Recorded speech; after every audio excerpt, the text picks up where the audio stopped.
जीवन में अगर खुश रहना है तो स्वयं को एक शांत सरोवर की तरह बनाए, जिसमें कोई अंगारा भी फेंक दे तो खुद ब खुद ठंडा हो जाए। मुलाकात जरूरी है अगर रिश्ता बचाना है। लगातार भूल जाने से तो पौधे भी सूख जाते हैं। अपनी नज़र हमेशा उस चीज पर रखो जिसे तुम पाना चाहते हो, उस पर नहीं जिसे तुम खो चुके हो। इंसान की आदत है, नहीं मिला तो सब्र नहीं करता और मिल जाए तो कदर नहीं करता। जिंदगी में सब लोग दोस्त या रिश्तेदार बनकर नहीं आते, कुछ लोग सबक बनकर भी आते हैं।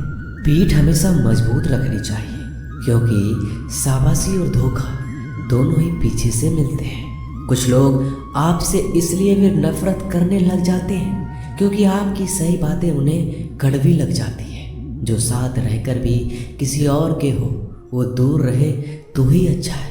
किस्मत सिर्फ मेहनत से बदलती है, बैठकर सोचते रहने से नहीं। श्री कृष्ण कहते हैं, यदि मेरा भक्त मौन होकर सब सुन रहा है तो स्मरण रखिए, उसकी मौन और विश्वास का उत्तर मैं स्वयं देता हूँ। सिर्फ उसी के सामने झुको, वह किसी के सामने तुम्हें झुकने नहीं देगा। श्री कृष्ण कहते हैं, करने दो जो आपकी बुराई करते हैं। ऐसी छोटी छोटी बातें तो सिर्फ छोटे लोग ही करते हैं। सिर्फ धोखा देना है धोखा नहीं होता, लेकिन किसी के साथ अपनेपन का नाटक करना ये बहुत ही बड़ा धोखा होता है। हिम्मत नहीं हारना, अभी बहुत आगे जाना है। जिन्होंने कहा था तुमसे नहीं होगा, उनको भी तो करके दिखाना है। मित्रता भी आवश्यक है और संबंध भी आवश्यक है, परंतु जीवन की हर कठिन परिस्थिति यही दर्शाती है कि जीवन में अकेला रहने की कला कितना जरूरी है। श्री कृष्ण कहते हैं, जिसका भी साथ दो खुलेआम दो, विरोधी कहलाओगे लेकिन गद्दार नहीं। कोई भी रिश्ता अपनी मर्जी से नहीं जुड़ता, क्योंकि आपको कब कहाँ और किससे मिलना है ये ऊपर वाला तय करता है। कहने वाले तो बिना सोचे समझे कुछ भी बोल देते हैं, लेकिन कभी ये सोचा है कि सुनने वालों पर क्या बीतती है। अच्छे लोगों की संगत में रहो, क्योंकि सोनार का कचरा भी बादाम से महंगा बिकता है।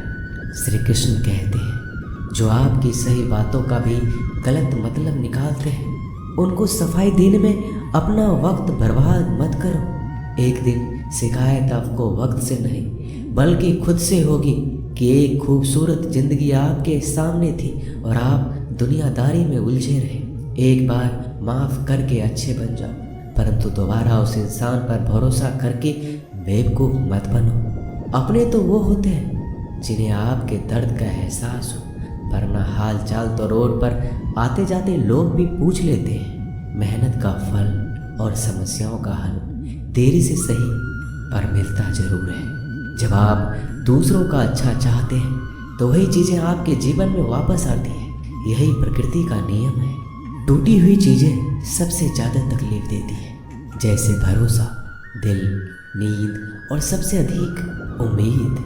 बस तुम खुद से मत हारना, बाकी सब श्री कृष्ण देख लेंगे। घमंड से भी कुछ रिश्ते अक्सर खत्म हो जाते हैं। कसूर हर बार गलतियों का नहीं होता, शंका का कोई इलाज नहीं और चरित्र का कोई प्रमाण नहीं होता।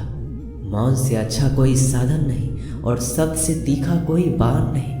हर करीबी इंसान को अपने राज मत बताओ, क्योंकि जो आज आपके साथ है कल वो आपके खिलाफ भी हो सकते हैं। जिसने अपने मन को काबू कर लिया उसकी सफलता को भगवान भी नहीं रोक सकते। हृदय से जो दिया जा सकता है वो हाथों से नहीं, और जो मौन से कहा जा सकता है वो शब्दों से नहीं। जिन्होंने समय पर साथ दिया उन रिश्तों की कद्र समय से भी ज़्यादा करनी चाहिए। चुपचाप सहते रहो तो आप सबसे अच्छे हो, सच बोल पड़ो तो आपसे बुरा कोई नहीं। श्री कृष्ण कहते हैं, जो इंसान अच्छे विचारों और अच्छे संस्कारों को पकड़ लेता है उसके हाथ में मानव पकड़ने की जरूरत नहीं पड़ती। वक्त जब न्याय करता है तो गवाहों की जरूरत नहीं पड़ती। माफ़ी मांगने वाले हमेशा गलत नहीं होते। कुछ लोग झुक जाते हैं रिश्तों को बचाने के लिए। इच्छा पूरी नहीं होती तो क्रोध बढ़ता है, और पूरी हो जाती है तो लोभ बढ़ता है। इसलिए जीवन में हर परिस्थिति में धैर्य बनाए रखना ही श्रेष्ठ है। तुमने खुद को कमज़ोर मान रखा है, वरना जो तुम कर सकते हो कोई दूसरा नहीं कर सकता। आज के खूबसूरत सफ़र की शुरुआत तभी होगी जब हम गुजरे हुए कल को अलविदा कहेंगे। अगर कोई नज़रअंदाज करे तो उनसे दूर हो जाओ। रिश्ता अपनी जगह और आत्मसम्मान अपनी जगह। रिश्ता ऐसा हो जो हमें मान सके, जो हमारे हर दुख सुख को जान सके, क्रोध के समय रुकना सीखे और गलती के समय झुकना सीखे। डर सा लगता है अब रिश्तों से, क्योंकि लोग थोड़ा कुछ देकर बहुत कुछ ले जाते हैं। कभी कभी हम मुसीबतों में से ऐसे निकल जाते हैं मानो कोई है जो हमारा साथ दे रहा है, और उस अदृश्य शक्ति को हम परमात्मा कहते हैं। इसलिए याद रखना, जब दुनिया आपका साथ छोड़ दे तो वो ईश्वर आपका हाथ थाम लेता है। खुद से बहस करोगे तो सारे सवाल के जवाब मिल जाएंगे, और दूसरों से बहस करोगे तो जिंदगी में और भी सवाल खड़े हो जाएंगे।